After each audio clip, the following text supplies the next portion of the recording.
ሰላም ለሁላችሁም ይሁን በያላችሁበት ክቡራን ቤተሰቦቻችን አሃዱ 94.3 የኢትዮጵያውያን ድምጽ የሆነው ሬዲዮ ጣቢያ ዘወትር ማክሰኞ ከ10 እስከ 12 ሰዓት ድረስ እንዲሁም አርብ ከ10 እስከ 12 ሰዓት ወደ እናንተ የሚደርሰው አውቶሞቲቭ ጆርናል የተሰኘው መሰናዳችን ከዚህ ሰዓት ጀምሮ ወደ እናንተ ይደርሳል። አብራችሁን እንድትቆዩ በአክብሮት እጋብዛችኋለሁ። ክቡራን ቤተሰቦቻችን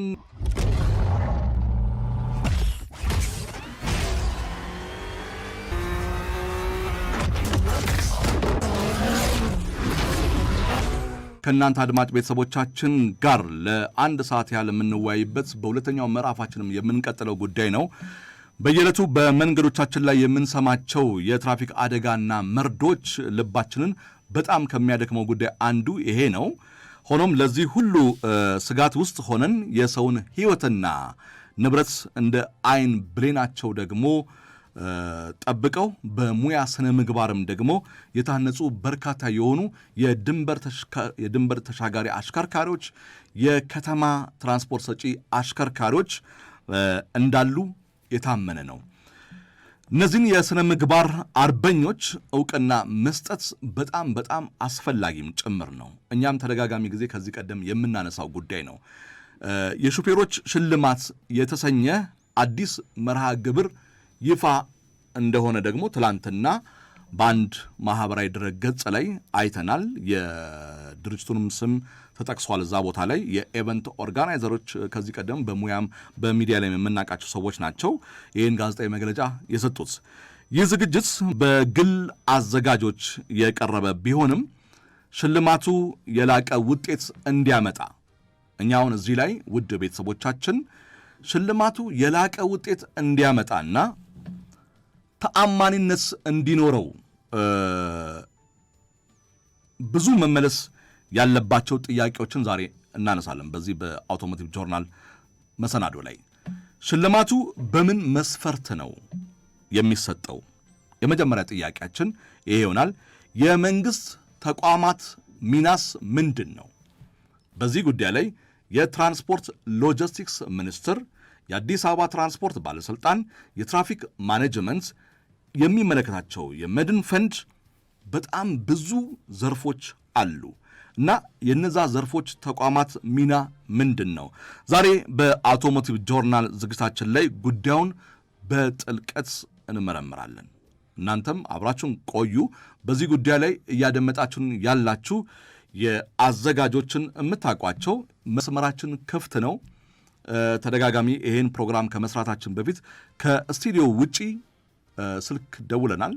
ከ11 ሰዓት እወጃም በኋላ ላይ እንደውላለን። አሽከርካሪዎችም ደውሉ። ለመርሃ ግብሩ አዘጋጆች የምናቀርባቸው ጥያቄዎችንም አሉን። የዳኝነት ግልጽነት፣ ለምሳሌ ገለልተኛ የዳኞች ኮሚቴ ተዋቅረዋል ተብሏል። እዛ ቦታ ላይ እነማን እንደሆኑ ግን በግልጽ አልተገለጸም። የዳኞቹ ሙያዊ ስብጥርስ ምንድን ነው? ከፖሊስ፣ ከትራንስፖርት ባለስልጣን፣ ከኢንሹራንስ ምን ይመስላል የሚል ነው። የአንድን እጩ አሽከርካሪ የአደጋ ታሪክ ማለት አደጋ ያደረሰ ያላደረሰ፣ ስነ ምግባር ያለው የሌለው የሚለውን ነገር ሕግ የማክበር ደረጃ ለማረጋገጥ መረጃውን ከየትኛው የመረጃ ቋት ዳታ ቤዝ ወስዳችሁ ነው ይህን የምታገኙት? ይህን ሽልማት የምታቀርቡት ከትራፊክ ፖሊስ ጋር የደረሳችሁበት ስምምነት አለ? መግለጫው ላይ ይሄ በግልጽ ስላልተቀመጠና መቀመጥም ስለነበረበት ነው ይህን ጥያቄ የምናነሳው። ውድ ቤተሰቦቻችን አብራችሁን ቆዩ። ሙራድ፣ ከዚህ ጋር በተያያዘ እንግዲህ እኛ ተደጋጋሚ የምናነሳው ጉዳዮች አሉና መሸለም አለባቸው። አሸላለሙ ግን ይሄ ነካ በለ ነክተው የምትወጣው ጉዳይም አይደለም፣ ወይም በስፖንሰር በማስታወቂያ ምናምን ሸፋፍነው የምትወጣው ጉዳይም አይደለም። በጣም ወሳኝ የሆነ የሀገር ህልውናም ጭምር ነው። ማለት የትራፊክ ጉዳይ ነው። የአሽከርካሪዎቻችን ጉዳይ የሀገር የአንዱ የልማትም ጉዳይ ነው። እነሱን የሰው ህይወትም ያለፈበት ነው፣ ንብረት እየወደም ነው። ስለዚህ ስነ ምግባር ያላቸውን አሽከርካሪዎችን እንሸልማለን ካልን በምን መስፈርት ነው? ሐምሌ አጋማሽ ላይ ቀኑም ራሱ አልተወሰነም። እንዲሁ ዝም ብሎ አጋማሽ ላይ የሚል መግለጫ ነው የተሰጠውና ይሄን ይመስላል። በሁለተኛው ምዕራፋችን ላይ በሰፊው ምንዳስሰው ነው። አዘጋጆች በቀጥታ ስልክ መስመራችን ላይ ክፍት ነው መስመሩ። እዚህም ስቱዲዮም ለመጋበዝ ዝግጁ ነን። ያለውን ጉዳይ የኢትዮጵያ አሽከርካሪዎች የሾፌሮች ማህበር የሚባል አለ በነገራችን ላይ የሚመለከታቸው የመንግስት ተቋማትም አሉ። እነሱንም በስልክ ጠይቀን ጉዳዩን አጣርተን እነግርሃለን የሚል ነገር ነው የነገሩና ምን ትላለህ ሙራድ? አዎ ጥሩ ነገር ነው። ያው እኛም እንደ ሀሳብ ስናነሳ የነበረው ነገር ነው። ሽልማት ሞቲቬት ያደርጋል። ሁሌ አሽከርካሪዎች የሚያነሷቸው ጥያቄዎች አንዳንዴ በእንደዚህ አይነት በፖዚቲቭ ነገርም ደግሞ ሲታገዝ መንግስትም መደገፍ አለበት እንደዚህ አይነት ነገርን።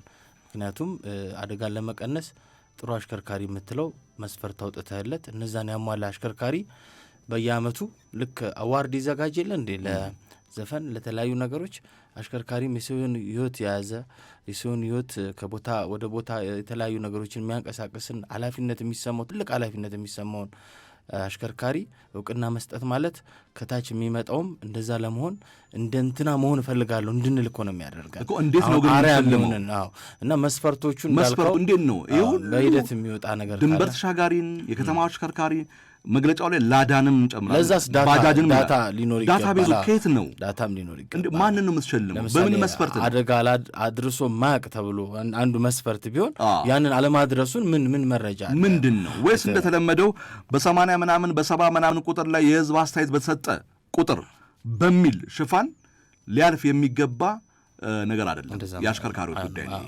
ይሄን ጉዳይ ሳምንትም እንደግመዋለን። የሚመለከታቸውንም የሚኒስትር መስሪያ ቤቱንም እዚሁ እንግዳ እናደርጋለን። አዘጋጆቹንም እንግዳ ለማድረግ እንሞክራለን። ተደጋጋሚ የስልክ ጥሪዎችንም አድርገናል። አሁንም ከስቱዲዮም የሰዓት ወጃም ስናደርግም ደውለንም እንጠይቃለን። ጉዳዩ በጣም ሊበረታታ ይገባል። አብረናቸውንም ለመስራት ዝግጁ ነን። እኛ ይህን ሀሳብ ያነሳነው ኤቨንትስ ኦርጋናይዘሮች ካላችሁ ብለን ቢሰሩበት ያልነው እኮ የዛሬ 3 ወር 6 ወር ምናምን እኛው ነን።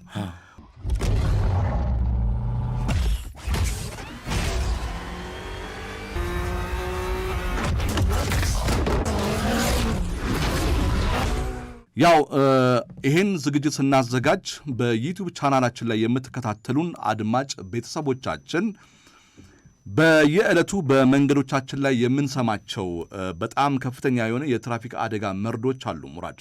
ሁሌም የምንሰማቸው ልባችንንም የሚያደክሙ ዜናዎች ናቸው። ሕፃናቶች፣ አረጋውያን፣ አካል ጉዳተኛ ንብረትም ጭምር በጣም በከፍተኛ ሁኔታ የብዙ ሰዎች ሕይወት እየቀጠፈ ያለው አንዱ የትራፊክ አደጋ ነው። ይሄ ሆኖ ሳለ ግን ሁሉም ስጋት ውስጥ ናቸው ብለንም ደግሞ አናምንም። የሰውን ሕይወት ንብረት እና እንደ አይን ብሌናቸው ደግሞ የሚጠብቁ አሽከርካሪዎችም አሉ። በከተማ ውስጥም በድንበር ተሻጋሪም የትራንስፖርት ሰጪም አገልግሎት ላይ ያሉ ማለት ነው። በሙያ ስነ ምግባርም የሚያሽከረክሩ አሽከርካሪዎች አሉ። በጣም በስነ ምግባር የታነጹ በርካታ አሽከርካሪዎች እንዳሉ የታመነ ነው። እነዚህ የስነ ምግባር አርበኞች ደግሞ እውቅና ለመስጠት የሹፌሮች ሽልማት የተሰኘ አዲስ መርሃ ግብር ይፋ ሆኗል። የሹፌሮች ሽልማት የተሰኘ አዲስ መርሃ ግብር ሆኗል። እንግዲህ በቀጥታ ስልክ መስመራችን ላይ ከአዘጋጆቹ አንዱ አቶ ፈለቀን በቀጥታ ስልክ መስመራችን ላይ እንደሚገቡ ቀደም ሲል ቃል ገብተውልናል። ቴክኒሻናችን ወደ በኋላ ላይ የእሳቸው ጋር ደውላ በቀጥታ ስልክ መስመራችን ላይ ሀሳብ አስተያየታቸውን ትነግረናለች፣ ይነግሩናል። ስለዚህ ይሄ ዝግጅት በግል አዘጋጆች የቀረበ ነውና በዚህ ጋር ተያይዞ ሽልማቱ የላቀ ውጤት እንዲያመጣ እንዲሁም ደግሞ ተአማኝነትም እንዲኖረው ብዙ መመለስ ያለባቸው አንዳንድ ጥያቄዎችን እናነሳለን። ውድ ቤተሰባችን ቴክኒሻናችን አቶ ፈለቀ ጋር ደውላ እሳቸውን በቀጥታ ስልክ መስመራችን ላይ አግኝተን ከሳቸው ደግሞ ያለውን ሽልማት እንዴት ነው የሚለውን ነገር ሙሉ መግለጫውን እኔ ማንበብ እችላለሁ። ትላንትና የተሰጠው መግለጫ ሙራድ ምንድን ነው የሚለው? ሽልማቱ የዓመቱ ምርጥ አሽከርካሪዎች ነው። በትራፊክ ደህንነት፣ በሙያ ስነ ምግባር ምሳሌ ለሆኑ አሽከርካሪዎች ዕውቅና ሊሰጥ መሆኑ ተገለጸ የሚል ነው። የሹፌሮች ሽልማት የተሰኘ ታላቅ የዕውቅናና የሽልማት ፕሮግራም ይፋ የተደረገ ሲሆን በትራንስፖርት ዘርፍ በቅንነት በታማኝነት የሚያገለግሉ አሽከርካሪዎችን የሚያበረታታ መሆኑ በይፋ ነው የተገለጸው። ፕሮግራሙ እንግዲህ በአንድ ድርጅት ነው የተካሄደው። ሽልማቱ የዓመቱ ምርጥ አሽከርካሪ ይልና በባጃጅ፣ በታክሲ፣ ላዳ፣ በሚኒባስ የረጅም ጉዞና የህዝብ ትራንስፖርት ማለት የረጅም ጉዞ ድንበር ተሻጋሪዎች ማለት ነው። እነሱን ያካተተ ነው። ስለዚህ ከዚህ ጋር ተያይዞ ጥያቄዎችን ለአዘጋጆቹ እናቀርባለን። ከአዘጋጆቹ መሃል እንግዲህ ማን የተገኙት? ሙራል አቶ ፈለቀ ደምሴ በቀጥታ ስልክ መስመራችን ላይ አግኝተናቸዋል። ራሳቸውን ካስተዋወቁ በኋላ እኛ የምናነሳቸውን ዋና ዋና ጥያቄዎችን በጣም ግልጽ ሊያደርጉ የሚችሉ የብዙም አድማጭ ቤተሰቦቻችን ጥያቄው ስለሆኑ ጤና ይስጥልኝ አቶ ፈለቀ ደምሴ። ጤና ይስጥልኝ። ሰላም ነው? ሰላም ለእርሶ ይሁን። እግዚአብሔር ይመስገን ሰላም ነው። ሰላም። እሺ፣ በጣም ከልብ ነው የምናመሰግነው። መልካም ፍቃዶት ሆኖ እኛም በዚህ በአሃዱ 94.3 አውቶሞቲቭ ጆርናል መሰናዶ ላይ የትላንት የተሰጠውን ጋዜጣዊ መግለጫን በተመለከተ እኛም አንዳንድ ጥያቄዎችን ለማንሳት ስለወደድን ወደ እርሶ ደወልን። ወደሚመለከታቸውም ደግሞ ተቋማት ጋርም ከዚህ በፊት ደውለን ነበረና እርሶም ፍቃደኛ ስለሆኑ ከልብ እያመሰገንን እስቲ እርሶን ያስተዋውቁ ራሱትን በቅድሚያ። እሺ፣ ፈለቀ ደምሴ ይባላለሁ። እኔ አውቶሞቲቭ ላይ በተለይ በቴሌቪዥን ፕሮግራም የመጀመሪያው ከዋልታ ከ2011 ጀምሮ እስካሁን አሁን የንግድ ቴሌቪዥን ያለ ነው።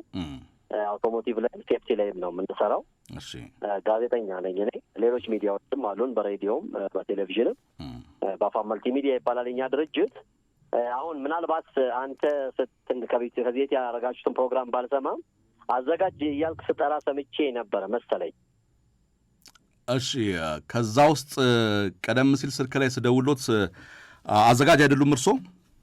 እኛ ይኸውልህ ቦታው ላይ የተገኘ ነው እኔና ጋዜጠኛ ሰለሞን፣ ከፈለክ እሱንም ሰለሞን ጥሩ መስታን እንደ ሚዲያ ረጅም ዓመት ሴፍቲ ላይ አውቶሞቲቭ ላይ ሰርታችኋል በሚል እንደ ሚዲያ ቦታው ላይ ላይፍ ኦፍ ድራይቨርስ የሚል በጣም የሚታትር ቲክቶክ ላይ በተለይ ከሾፌሮችን ወክሎ ብዙ ነገር የሚያቀርብ በጣም በሚዲያ የምናውቀው በሌላም እኛ ጊዜ ስለ ሾፌሮች ጥያቄ የምናቀርብለት እንደ ሚዲያ ተቋም ነው። እሱ ነበረ መጀመሪያ የጋበዘን። የፕሮግራሙ አዘጋጅ እሱ ነው አቶ ፈለቀ? እሳቸው ናቸው።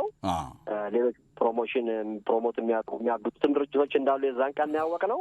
እኛ ቦታው ላይ የተገኘ ነው ሀሳብ እንድንሰጣቸውና እውቅና ለእኛ ደግሞ እንደሚሰጡን ነው። ለእኔና ለሰለሞን ጦ ለምስታን እስከ ዛሬ ሚዲያው ላይ ላበረከታችሁት አስተዋጽኦ ብለው ጋቢ ሸለሙን። ከዛም በኋላ እኛ ወደ ቦታችን ልንመለስ ስንል ነው መድረክ ላይ ሀሳብ ስጡን አሉ። ሀሳብ ሰጠናቸው።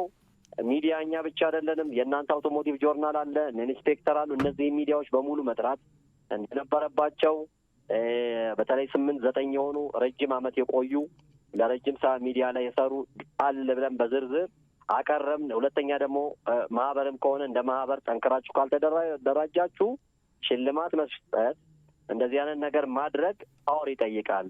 ከሚመለከተው አካል እውቅና ወስዳችሁ ይሄን ነገር ማድረግ አለባችሁ ብለን ሀሳብ ሰጠን። ግን በጣም በሚያሳዝን ሁኔታ አሁን አንተም እንደምትገልጸው ሚዲያዎች እኛን እንዳዘጋጁ እያደረጉ በተለይ ሰለሞን ጦመልሳን ሚዲያው ላይ በአውቶሞቲቭ ረጅም ዓመት የሰራ ነው፣ በዜና የምናውቀው ነው።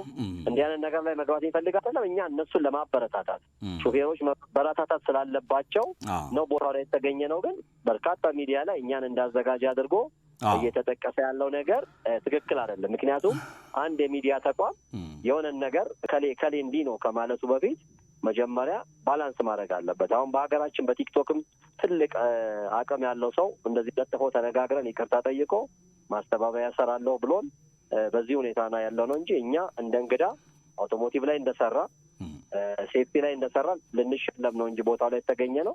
ከፕሮግራሙ ጋር የሚያገናኘን ምንም ምክንያት የለም። በእርግጥ እሺ፣ መልካም አቶ ፈለቀ። እሺ፣ እርስዎ አሁን እኛ አዘጋጆች አይደለንም ነው። ስለዚህ ለረጅም ዓመት ደግሞ እርሶም በዚህ በአውቶሞቲቭ ኢንዱስትሪ ዙሪያ በምስል ለበርካታ ዓመታት የአውቶሞቲቭ ኢንዱስትሪውን ቴክኖሎጂውን ለአሽከርካሪዎች መልካም ስነ ምግባር ባለውና በእውቀት በታጀበ ለብዙ ዓመታት ተደራሽ ሲያደርጉ ነው። ሰለሞንም እንደዚሁ ነው። አዘጋጁ አሁን ላይ በዛ ጋዜጣዊ መግለጫ ላይ ባጃጅ፣ ታክሲ፣ ላዳ፣ ሚኒባስ፣ የረጅም ጉዞና የህዝብ ትራንስፖርት አሽከርካሪዎች የሴቶች ልዩ ተሳትፎና የዕድሜ ልክ አገልግሎት ሽልማትን ያጠቃለለ ነው በሚል እናንተን ጋቢ አስለብሶ እዛ ጋር ሲቀመጥ አዘጋጅ ናችሁ ቢል እንደው አንዳንዱ አሁን እኛ እርሶ ጋር ደወልን፣ እኛ አዘጋጅ አይደለንም፣ የተጠራ ነው ይሄ ነው።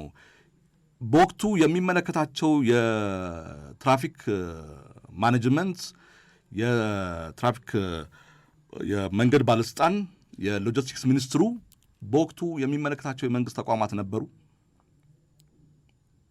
ምናልቴ ነበሩ አልነበሩም? እውቅናስ አግኝቷል? እሱን አሁን መሰለህ እኛ እውቅና አግኝቷል አቶ ፈለቀ እኮ ልነግርህ እኮ ነው። ምክንያቱም አንደኛ ሽልማቱ የሚሰጠው ሐምሌ አጋማሽ ላይ ነው ይላል። ሐምሌ አጋማሽ ነው ማለት ቀኑ ባልተወሰነበት ወቅት ላይ እናንተን በምስል እዛ ቦታ ላይ አስቀምጠው ለሚዲያ ጋዜጣዊ መግለጫ መስጠት እንደው ውዥንብር አይፈጥርም ወይ? ምን መሰለህ እኛ ልጆቹ በተለይ እነዚህ አሽከርካሪዎች በጣም ትግል እያደረጉ ስለሆነ እንደ ማህበርም ነው ያለን። ለእኛው ለምሳሌ ማህበር ተቋም ናቸው። እሱም ደግሞ ላይፍ ኦፍ ድራይቨርስም ታውቁታላችሁ፣ ብዙ የሚታገል ልጅ ነው።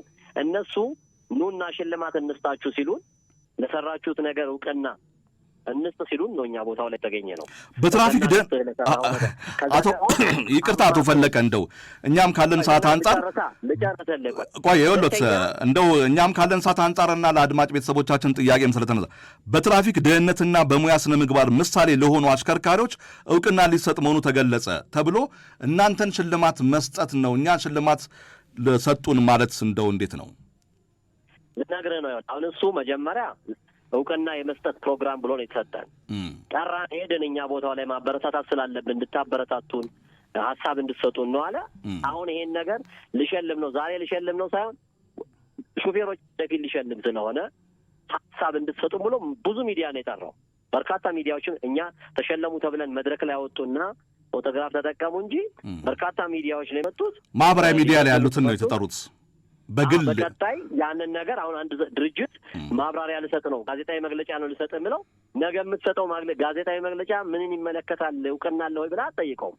ቦታው ላይ ሄደህ እንደ ሚዲያ ምንድን ነው ብለህ ነው የምትዘግበው አይደለም እንዴ? እኛ ደግሞ እዛ ያሉት ገርባቸው ደግሞም ጠይቀዋል። እውቅና አላችሁ ወይ እንደዚህ ነው ምን አስባችኋል የሚል ጥያቄዎች ተነስተዋል።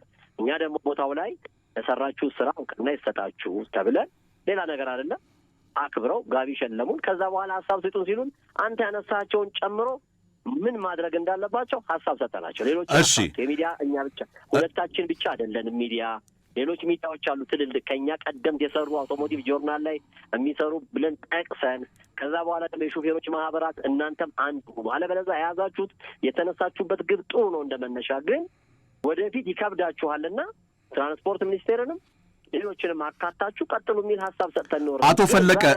አቶ ፈለቀ በወቅቱ የሽልማት ስነ ስርዓቱ 11 ዘርፎች የሚኖሩት ሲሆን ነሐሴ አጋማሽ ላይ በአድዋ 00 ላይ ይካሄዳል የሚል መግለጫ ሲሰጡ አልሰሙም እርሶ? እኮ እሱም መግለጫ ሰጡ እኮ መግለጫ መስጠት እኮ። ስለዚህ በ11 ዘርፎች ተለይቷል። ላዳ ሹፌር ይሸለማል፣ ሚኒባስ ሹፌር፣ የረጅም ጉዞ አሽከርካሪ፣ የህዝብ ትራንስፖርት በአድዋ 00 በሐምሌ አጋማሽ ላይ ሽልማቱን እንሰጣለን ሲሉ ምን ተዘጋጅተው ነው? በምን መስፈርት ነው የሚለው ነገር አንዱ ጥያቄ አያስነሳም? በወቅቱ ጥሩ ነው። ልክ ነህ። ጥሩ ጥያቄ ነው። አሁን እሱን ልክ እዛ ቦታ ሲሰጡ ፍቃድ የሚሰጠው አካል ነው ሊጠይቃቸው የሚገባው። እኛ ቦታ ላይ ነን። ጥያቄ ነው ማቅረብ እንችል። ጋዜጠኞች እኮ ጠይቀዋል። እኛን እዛ ሽልማት ብለው መድረክ ላይ ያስታብስጡ ብለው ካወጡን በኋላ ጋዜጠኞች ጠይቀዋል። ሲጠይቁም መልስ ተሰጥቷቸዋል። ማን ጋር ነው እውቅና የሚሰጠው አካል? አድዋ 00 ላይ እኮ ሲያቀርቡ ንግድ ፍቃድ አላችሁ ወይ ምናምን እነሱ አሟልተናል ብለዋል። ከዛ በኋላ ደግሞ ያንን የሚያጣራው አካል ነው የሚያጣራው። እኛ ግን እንደ ሚዲያ ክሬዲት ይሰጣችሁ ጋዜጣዊ መግለጫ አለ ይሄንን ስሙ ስንባል እንደ ሚዲያ ተገኝተን ከዛ በኋላ ልክ አንተ የጠየቅከውን ጥያቄ ደግሞ ማድረግ ትችላላችሁ አትችሉ የሚለው ደግሞ ሌላ አካል ነው። ግን እኛ የተገኘ ነው ያንን ቦታውን ምክር ስጡንና ፕላስ ደግሞ እውቅና እንስጣችሁ በሚል ነው እንጂ እኛ አዘጋጅ አይደለንም። ይሄ እንድታቀልኝ ነው። እሺ፣ እርሶ አዘጋጅ እንዳልሆኑ አሁንም ለአድማጭ ቤተሰቦቻችን ግልጽ እናደርጋለን። ነገር ግን እርሶ በስፍራው በመድረኩ ላይ አንድም ጋቢ ተሸላሚም ስለሆኑ ስለዚህ የሽልማቱ ስነ ስርዓት 11 ዘርፎች የሚኖረው ነው። ነሐሴ አጋማሽ ላይ በአድዋ 00 እንሸልማለን ሲል ተቋሙ ምንም አይነት ቅድመ ሁኔታዎችን ገለልተኛ ዳኞችን አዋቅረናል ሲል የአንድ እጩ አሽከርካሪን የአደጋ ታሪክና ሕግ የማክበር ደረጃን ለማረጋገጥ መረጃውን ከየትኛው ዳታ ቤዝ ወስደው ነው ቀጠሮስ የወሰዱት የሚለውን ነገር ለአድማጭ ቤተሰቦቻችን ግልጽ ለማድረግ ነው። ታሪክ ራሱን እንዳይደግም ነው ይሄ ነገር መነሳት ያለበት። ብዙ ነገሮች ባለመነሳታቸው አንዳንድ ጉዳዮች ሆነው ከተገኙ በኋላ ነገሩ እንዴት ሆነ ከማለት ነው ከወዲሁ ለመዋየት። እርስዎ ደግሞ የረጅም ዓመት በዚሁ ዘርፍ ላይ በሙያ ያካበቱ ልምድ ያካበቱ ባለሙያ ኖት እና እንደዚህ አይነት ጥያቄዎች መነሳት አለባቸው። አንዱ የሽልማት ስነ ስርዓቱ 11 ዘርፍ ላይ ነው ያለው። እነዚህን አሽከርካሪዎችን እንዴት ነው ጋዜጣዊ መግለጫ ሲሰጥስ ምን ተዘጋጅቶ ነው ምን ተሟልቶ ነው የሚል ነገር ጥያቄ ስላስነሳብን ነው። የሚመለከታቸውም የመንግስት ተቋማት ላይ ደውለን እንደማያውቁት ነግረውናል። አቶ ፈለቀ ደምሴ አሁን ይህን መጠየቅና መመለስ ያለበት ያው አዘጋጁ አካል ነው። ለነገሩ ግን አሁን ዋናው ነገር አንተም ስለጋበዝከኝ አመሰግናለሁ። ይህንን እኛ ቦታው ላይ ተገኘ ነው እንደ ማንኛውም ሚዲያ ሀሳብ እንድንሰጣቸውና አንተ ያልከውን ጭምር ሀሳብ ሰጠናቸዋል። ማሟላት አለማሟላት የነሱ ነው። ሁለተኛ ደግሞ እኛን አዘጋጅ ብሎ በየሚዲያው ላይ መግለጽ ብዙ ሚዲያዎች ላይ የተንሸራሸረ ስለሆነ ይሄ አግባብ አይደለም። አመሰግናለሁ። በጣም ከልብ ነው የማመሰግነው አቶ ፈለቀ ደምሴ። እርሶንም እንደዚሁ በጣም ለአድማጭ ቤተሰቦች ለእርሶም አድማጮች ግልጽ የሆነ ምላሽ ነው የሰጡትና እኛም በቀጣይ እርሶ አዘጋጅ እንዳልሆኑ በግልጽ እናስቀምጣለን። ለነበረን ቆይታ ከልብ አመሰግናለሁ አቶ ፈለቀ። አመሰግናለሁ። እሺ፣ እንዲህ ግልጽ እያደረግን ነው የምንሄደው።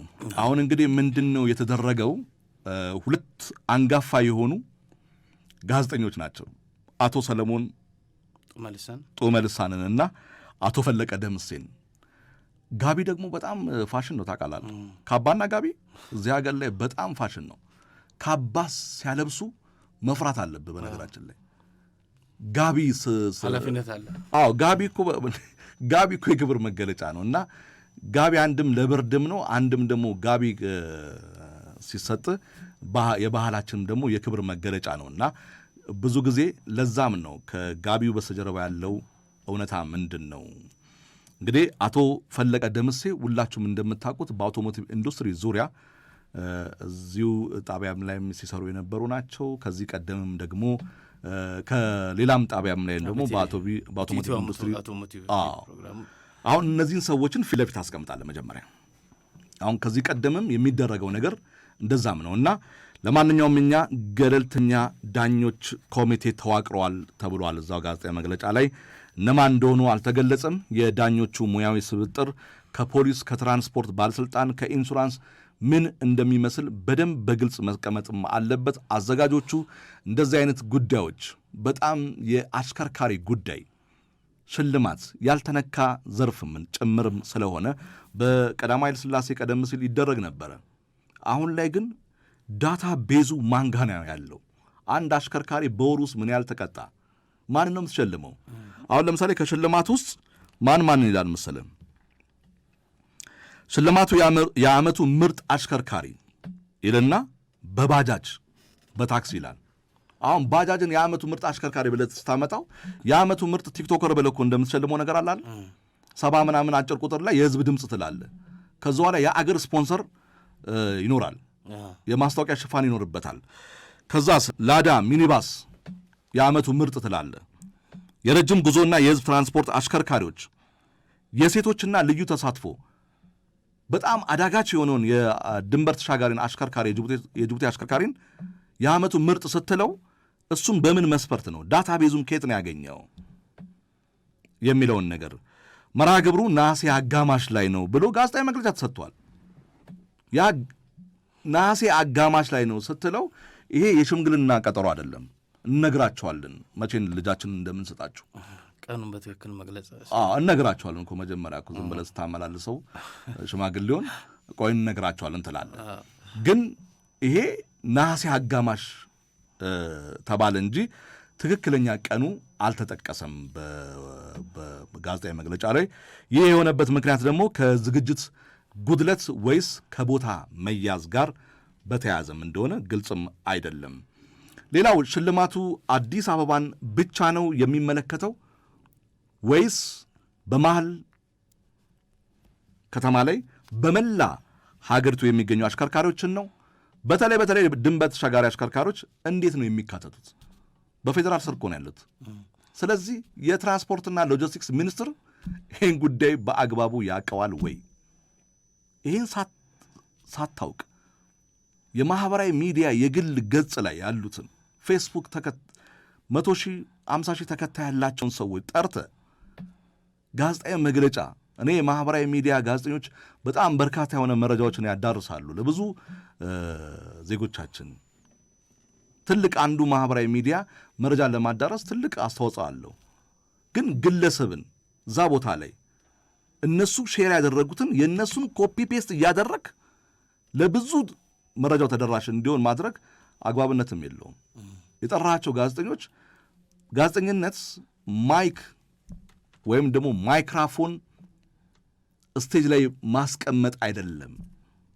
አንድ ግለሰብ የፌስቡክ ሲቲዝን ጆርናሊዝም የሚባለው የማህበራዊ ሚዲያ መረጃን ማድረስ በጣም ብዙ ዋጋ የከፈልንባቸው ዜጎቻችን ላላስፈላጊ እንግልትና ዝርፊያ የተዳረጉበት ጉዳይ ለምን፣ እንዴት፣ መቼ፣ የት፣ ወዴት የሚል ጥያቄ በጋዜጠኞች ስለማይነሳ ነው። በፕሮግራሙ ሽፋን ስለማይሰጥ ነው። መረጃው ማህበራዊ ሚዲያን ስለሚያጥለቀልቀው ነው። ሙራድ በተለይ አሁን ይሄ እንዳልከው ፕሮግራሙ በጣም ብዙ ሰው ሊስብ የሚችል እንዳልከው ላዘጋጁ ብዙ ነገር ሊያስገኝለት የሚችል ነው። ግን እንደ አዘጋጅ ፕሮሞተር አይነት ብቻ አይደለም፣ መንግስት ራሱ ላርገው ቢል በጣም ከባድ ይመስለኛል። በመንግስት ደረጃ እንኳን ዳታውን በደንብ ኦርጋናይዝድ የሆነ የአንድ ሰው የሂስትሪ አይደል አጥንተ ነው ለሽልማት የምታበቃው እኮ ምን ያህል ዓመት አሽከረከረ፣ ምን ያህል አደጋ ደረሰ፣ ምናምን የሚሉትን ነገሮች ሁሉ በደንብ ጥሩ ዳታ ያስፈልጋል። ያ እዛ ደረጃ ላይ ደግሞ ገና ነን አልደረስንም እና እንደው አቅጣጫውን አስተካክለውት ስፔሲፊኬሽኖቹን ቀለል አድርገዋቸው ቢሄዱበት የተሻለ ነው። ሀሳቡ ጥሩ ስለሆነ ነገር ግን እንደዚህ ሰፋ አድርገው በሄዱ ቁጥር እንዳልከው ነው በኋላ ትችት ነው የሚመጣው። ለዛም እኮ ነው አሁን እኛ ምን መሰለ በጣም እጅግ ሲበዛ ከጎንም በመሆን እዚህም ስቱዲዮ ላይ ያዘጋጆቹ እዚህ ስቱዲዮ ላይ ጋብዘን ያለውን ነገር በደንብ መወያየትም ይቻላል እና የሽልማቱ ስነ ስርዓት በ11 ዘርፎች ይላል። ይሄ ዘርፍ የሚለው ጉዳይ ደግሞ አንዱ በጣም ዘርፍ በ11 ዘርፎች ይላል እና 11 ዘርፎች ነሐሴ አጋማሽ ላይ በአድዋ 00 በእርግጥ ዝግጅቱ ዝም ብሎም አይዘጋጅም። የሚመለከተው አካል እኮ መሀከል ላይ ማነ ምንድነ የትነ ወዴትነ እኮ ብሎ ያስቆማል። ግን ማህበራዊ ሚዲያ ላይ ምንድን ነው መሰለ አሁን ይሄን ጉዳይ ልናዘጋጅ ነውና ስፖንሰር ወይም የማስታወቂያ ሽፋን ከዛ በኋላ የሆነ ነገር ይዞ መሀል ላይ ደግሞ እንደገና ይሄን ጉዳይ በስነ ስርዓት ሊሰሩ የሚችሉ ሰዎች ላይ ደግሞ እንቅፋት መሆን እንዳይኖር በባለሙያ በ11 ዘርፍ ስትደረድረው የድንበር ተሻጋሪን ሹፌር ዋጋ እየከፈለን ያለ ከብዙ ነገር ጋር ህይወቱን እየሰጠ ያለውን አሽከርካሪ በበረሃ በብዙ ፈተና እያለፈን ያለን አሽከርካሪ በምን መልክ ዘርፍ ላይ ነው የዓመቱ ምርጥ አሽከርካሪ ብለህ ምንድን ነው አንዱን ከአንዱ ራሱ ለማወዳደር ምንድን ነው?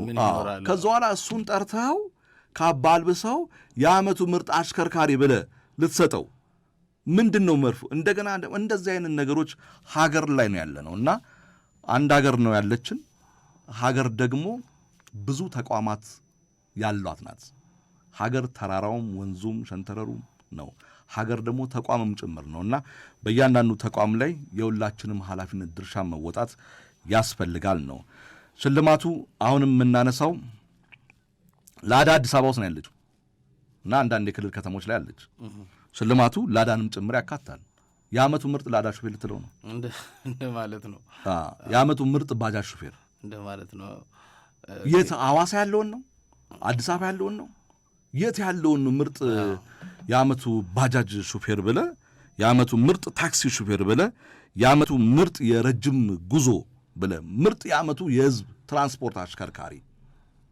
እኛ ከሽልማቱ ጋር ሳይሆን ዳታ ቤዙን ሁለተኛና ደግሞ የአንድን ግለሰብ ዳታ ለመውሰድ ግለሰቦች ከህግም አንጻር አይቻልም።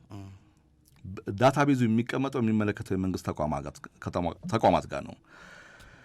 ሌላው ይህን በግል ድርጅት የቀረበ ሽልማት እንደመሆኑ መጠን የመንግስት የትራንስፖርት ተቋማት ለዚህ ስራ እውቅና ሰጥተዋል ወይ? ደውለናል፣ አላወቁት እና የሚያውቁት አንዳንድ ኮሚኒኬሽኖች ጋር ደውለናል መረጃውን እንደሚያጣሩት። ነገር ግን እንደ ትራፊክ ማኔጅመንት ሌሎቹም እንደ ፌዴራልም አንዳንድ ጉዳዩ የረጅም ጉዞ ካለ የፌዴራል ነው የሚመለከተው፣ ሎጂስቲክስ ሚኒስቴር ነው የሚመለከተው፣ የትራንስፖርትና ሎጂስቲክስ ሚኒስቴር ነው የሚመለከተው። ስለዚህ አብሮ የመስራት እቅድም ካለ የመረጃ ተደራሽነት ደግሞ የግል ድርጅቶች የአሽከርካሪዎችን የግል የአደጋ ታሪክና ቅጣትን መዝገብ እንዲያገኙ ህጉ ይፈቅድላቸዋል ወይ? ምን ያህል ተቀርቷል? ሰው የገደለ አለ እኮ፣ የዘረፈ አለ እኮ፣ የቀሸበ እኮ አለ፣ ቡና የቀሸበ እኮ አሽከርካሪ አለ። አሁንም በድጋሚ ለአድማጭ ቤተሰቦቻችን ሁለቱ ጋዜጠኞች በጣም አንጋፋ ጋዜጠኞችና በጣም በአውቶሞቲቭ ኢንዱስትሪ ዙሪያ ላይ ረጅም ዓመት ልምድ ያካበቱ ባለሙያዎች ናቸው። አዘጋጆች አይደሉም። ሰለሞን ጡመልሳንና አቶ ፈለቀ ደምሴ የዚህ ፕሮግራም አዘጋጅ አይደሉም። እነሱም በቀጥታ ግን ተጋባዥ እንግዳ ሆነው ነው። አሁን ደግሞ አድማጭ ቤተሰባችን እንደሚሉን ያው ፊት ለፊት የመጣድ ነገር እንዳይሆን ነው። ወደኛው እንመለስና ጠቅለል አድርገን ለአድማጭ ቤተሰቦቻችን የተወሰነ ቤተሰቦች ያዝ እናድርግና ግልጽ እናድርገው። ድንገት ጋዜጣ መግለጫው እንዲህ አይነት ጉዳዮች በጣም ቀደም ሲል ዱከም ላይ ነኝ ያለሁት ያለና አንድ አድማጭ ቤተሰባችን የጅቡቲ ሹፌሮች ማህበር ፕሬዚዳንት የሆኑትንም አቶ ዳንኤልን እሳቸውንም እናናግራለን። በየዕለቱ እኛ ሁሌ የምንለው ነገር አለ። በመንገዶቻችን ላይ የምንሰማቸው የትራፊክ አደጋዎች መርዶች ልባችንን የሚያደሙ መሆናቸው፣ ልባችንን እያደከሙ ያሉ ጉዳዮች ናቸው። እንዲህ አይነት ነገሮች በጣም ባለሀብቶች፣ አስመጪዎች፣ የተለያዩ የመንግስት ተቋማቶች፣ ኤምባሲዎች በጣም ትልቅ የሆነ ስራ ነው መከናወን ያለበት። ምክንያቱም 50 ዓመት አንድ ቀን ነው የተቀጣሁት፣ እሱም መስቀል አደባባይ መታጠፊያው ጋር ያሉ አድማጭ ትዝ ይለዋል። አደጋ ከአደጋም ጋር የተያዘ ልክ ከቅጣትም ጋር የተያዘ አንድ ጊዜ ነው ያሉን አድማጮች ነበሩ። 50 ዓመት ነው ያሽከረከሩት፣ አሁንም እያሽከረከርኩ ነው ብለዋል። እንደነዚህ አይነት በጣም ከትራፊክ ማኔጅመንት ከትራፊክ ቅጣት ጋር በተያዘ ዳታ ቤዙ አለ እና ይሄን ራሱን የቻለ ዳታቤዙ 50 ዓመት የቆየ ሳይሆን ቢያንስ አሁን የቅርብ ጊዜ ነው ዳታቤዝ እንኳን ቢገኝ ሊኖሩ ይችላል እኮ የቆየውን ፋይሎችን ወደ ኮምፒውተር ዲጂታል አድርገውት ተቋሙ ይህን ጉዳይ ዋናው ግን የሚመለከታቸው የመንግስት ተቋማቶች እንዲሁም ደግሞ የግል ተቋማቶች በዚህ ዘርፍ ላይ ጥናት ያደረጉ ዩኒቨርሲቲዎችም አሉ፣ መጽሐፍ የጻፉም አሉ እና እንደው ጉዳዩ ብቻ ለስራ ስለሚያመች ብዙም በአሁን ሰዓት ላይ የሾፌሮች ጉዳይ ካየህ በማህበራዊ ሚዲያ ላይ ትንሽ ሞቅ እያለ ነው እና ሞቅ ያለ ነገር ላይ ደግሞ ቶሎ እቅፍ ማድረግ ልምድ ያካበቱ ሰዎች አሉ እና እችን ልምድ ለነሱም ጥሩም አይደለም፣ ለዘርፉም ደግሞ እንቅፋትም ጭምር ነው። እኛ ይሄ በጣም ብዙ ጉዳዮች አሉ፣ በጣም ብዙ ጉዳዮች እኛ ስለሚመለከተን ነው። የጉዳይን በአውቶሞቲቭ ኢንዱስትሪ ዙሪያ ላይ እንደ አውቶሞቲቭ ጆርናል በዋነኝነት ይሄ ጉዳይ የሾፌሮች ጉዳይ ቀላል ነገርም አይደለም። አንድን ሾፌር ባጃጅ እንሸልም የዓመቱ ምርጥ ባጃጅ ብለህ እንግዲህ አድዋ 00 ላይ የባጃጁ ሾፌርን ስጠራው ህዝብ እኮ በምን መስፈርት ይልሃል?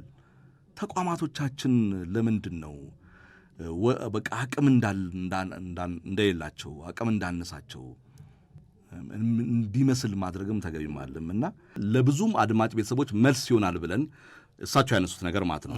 እኛ ይሄ ዝግጅት ሽልማቱ የላቀ ውጤት እና ተአማኝነት እንዲኖረው በቀጣይም ደግሞ ቀጣይነት እንዲኖረው የዓመቱ ካልን አሁን ሽልማቱ ድርጅት አለ የሚሸለመው።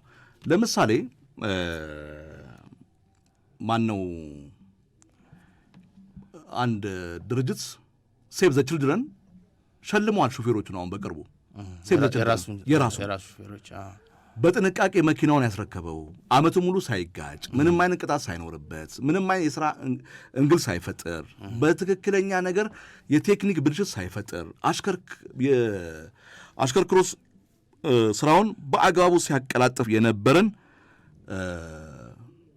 አሽከርካሪዎችን ሸልመዋል። ለምን? ስለሚያውቃቸው ዳታው እጁ ላይ ስላለ በስነ ስርዓት በጣም በራሱ ጂፒኤስ በራሱ ክትትል በራሱ የቅጣት ምናምን ሁሉ ነገር ስለሚያውቅ ሸለመ። መኪናው ራሱ ስለሚቆጣጠራቸው ማለት ነው። አሁን ላይ በመላው ሀገር ላይ እንደ ፌዴራልም ነው የተነሳው። ድንበር ተሻጋሪ አሽከርካሪ ካልክ ጅቡቲ ደርሰው የሚመጡትንም እነሱንም አካታል፣ ላዳን አካታል፣ ባጃጅን አካታል፣ ሚኒባስን አካታል፣ 11 መስፈርት አካታል። ይሄን ከየትኛው ነው ዳታቤዝ የምትወስደው የሚል ነው። አሁን ይሄ ድርጅት በአድዋ 00 ነሐሴ አጋማሽ ላይ እሸልማለሁ ብሎ ቀጠሮ ሲሰጥ ጋዜጣዊ መግለጫ ሲሰጥ በጣም አንጋፋ ጋዜጠኞችን ከፊት መድረክ ላይ ቁጭ አድርጎ ጋቢ አስለብሶ ጋዜጣዊ መግለጫ ሲሰጥ በየትኛው መስፈርት ነው የሚል ነው። አቶ ውብሸት አየለ እኛ አሽከርካሪዎች ሹፌሮች መሸለም አለባቸው። በጣም ለነሱ እኮ ትልቅ ህልውና የሆኑ ባለሀብቶች እኮ አሉ፣ አስመጪዎች። የነሱን ንብረት በቢሊዮን የሚቆጠር ብር ንብረት ይዘው በጥንቃቄ ኢንሹራንሱን ለአደጋ እንዳይወድቅ ጠብቀው ትልልቅ የሆኑ ማሽኖችን፣ ኬሚካሎችን፣ ምግቦች፣ የሎጂስቲክስ እቃዎችን ጭነው የሚመጡ አሉና እያንዳንዳቸው ፍቃደኞች ናቸው አብረው ለመሆን። ግን መስፈርት ምንድን ነው? ይሄን ጉዳይ የሚመለከታቸው የመንግስት ተቋማት ያውቁታል ወይ? አለበለዚያ